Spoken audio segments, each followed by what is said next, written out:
Assalamualaikum warahmatullahi wabarakatuh. Saya Arleandi, selaku ketua kelompok dari teman saya. Hari ini saya akan menjelaskan tentang tema takut corona daripada takut kepada Allah. Oke. Jadi beberapa bulan ini dunia sedang dihebohkan nih oleh wabah virus corona. Sebuah virus berbahaya yang konon belum ditemukan vaksinnya. Tersebut telah memakan korban jiwa yang tidak sedikit. Laporan pada hari Minggu ini, pagi kita dapatkan virus tersebut telah mengakibatkan setidaknya 20.000 orang meninggal dunia, lebih dari 10 negara, 20 negara atau bahkan lebih. Sejak merabatnya wabah virus corona ini di Indonesia awal Maret lalu, pemerintah langsung mengambil beberapa kebijakan antisipasi dalam rangka memperlambat atau memutus siklus penyebaran. Di antara langkah-langkah yang diambil setelah agar mengimbau masyarakat untuk mengurangi aktivitas di luar rumah, menghindari keramaian, serta anjuran bekerja dan beribadah di rumah terlebih dahulu. Nah, hal serupa juga didukung oleh Majelis Ulama Indonesia Pusat dengan mengeluarkan fakta kebolehan untuk tidak melakukan sholat Jumat jamaah di masjid terlebih dahulu selama masa wabah, dan mengganti sholat Jumat dengan zuhur pada daerah-daerah yang dianggap rawan terjadinya penularan virus ini. Inilah yang saya miris khawatirkan. Mengapa demikian? Karena kita lebih takut kepada virus ini daripada Allah yang menciptakan kita. Ini sungguh miris di Indonesia. Karena himbauan-himbauan ini, mulailah masjid lama-lama menjadi sepi dan menjadi mengganti sholat Jumat dengan kegiatan fardu di rumah itu. Dan ada hadis yang menyebutkan tentang wabah corona ini, yaitu hadis dari salah satu ulama, yaitu yang bersabda, Rasulullah Shallallahu Alaihi Wasallam bersabda, wabah penyakit menular adalah suatu peringatan dari Allah Subhanahu wa Ta'ala untuk kita, untuk menguji hamba-hambanya dari kalangan manusia. Maka apabila kamu mendengar penyakit itu berjangkit di suatu negeri, janganlah kamu masuk ke negeri itu. Dan apabila itu berjangkit di negara tempat kamu berada, jangan pula kamu lari kepadanya. Hadis riwayat Bukhari dan Muslim dari Usama bin Zaid. Namun ada saja sekelompok orang yang memantau fatwa itu menyebut orang-orang yang mengikuti himbauan itu lebih takut virus ditimbang Allah. Narasi berkembang di sosial media pun berseliweran, tidak takut corona, yang kami takut hanyalah Allah Ta'ala, atau saya tidak takut corona, yang saya takut hanyalah Allah. Perlu diketahui bahwa wabah mematikan bukan saja baru terjadi ini. Jauh sebelumnya, 1400 tahun silam, di zaman Khalifah Umar bin Khattab, terdapat wabah ta'aun. Oleh beberapa pakar sejarah, ta'aun merupakan wabah paling mengerikan. Pagi positif dinyatakan, sore meninggal dunia. Suatu ketika Umar bin Khattab melakukan perjalanan ke Syam untuk meninjau kondisi pasukan dan kaum muslimi di sana, karena Syam merupakan wilayah perbatasan yang jauh dari Madinah. Perjalanan tersebut dikisahkan dalam kitab Sahih Bukhari bab Marzukaru fil at-ta'un. Dari Abdullah bin Abbas bahwa Umar bin Khattab melakukan perjalanan menuju Syam.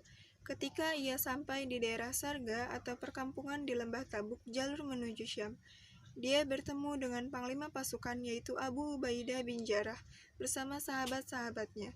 Mereka mengabarkan bahwa negeri Syam sedang terserang wabah. Ibnu Abbas berkisah, lalu Umar bin Khattab berkata, "Panggilkan orang-orang muhajirin yang pertama kali hijrah."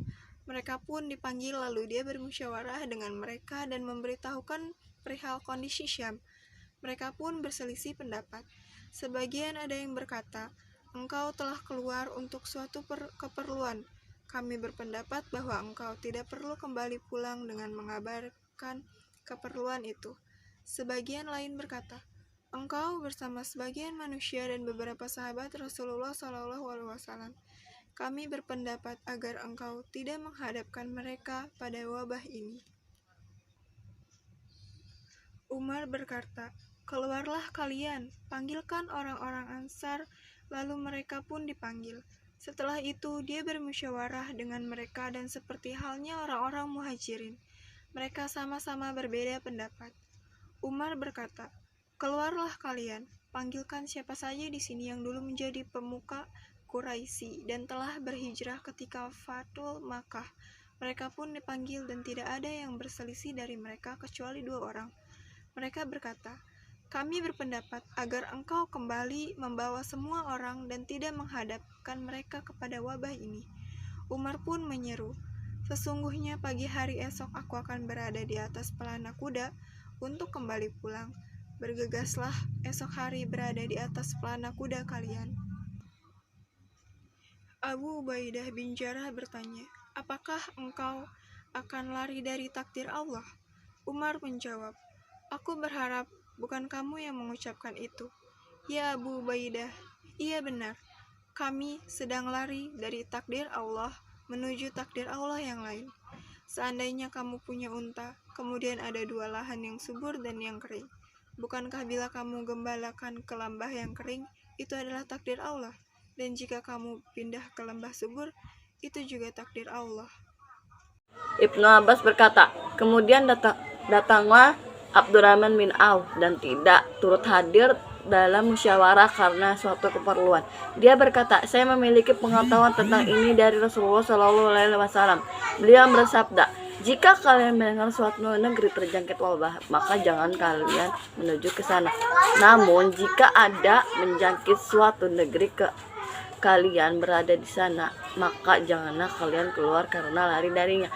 Ibnu Abbas bersabda, lalu Umar memuji Allah, kemudian pergi untuk ke Madinah. Tindakan yang dilakukan Umar ketika berhadapan dengan wabah ini sebagai rasa takut oleh terkena wabah tahun, sehingga dia berusaha untuk menghindarnya Umar untuk memilih jalan lain dan tidak melewati daerah yang terserang wabah itu, merupakan bentuk ikhtiar Umar RA. Padahal Umar adalah salah satu sahabat Nabi yang telah dijamin masuk surga. Ketakutannya kepada Allah Ta'ala tak diragukan. Rangkaian hadis kisah Umar bin Khattab mengantarkan pada kesimpulan jangan memandang remeh wabah virus corona. Sebab ketakutan kepada wabah merupakan fitrah dalam diri manusia. Rasa takut merupakan hal yang manusiawi. Kita tetap tawakal kepada Allah Subhanahu wa Ta'ala, tapi kita wajib juga ikhtiar mencegah wabah dan fitnah. Jangan sampai nanti ada jamaah masjid yang tertular virus corona. Dan jangan juga nanti masjid dituduh sebagai tempat penyebaran virus corona. Karena tetap mengadakan sholat berjamaah. Bila ada kata-kata yang salah atau pengucapan yang kurang benar, tolong dimaafkan. Wabillahi taufiq wal hidayah. Wassalamualaikum warahmatullahi wabarakatuh.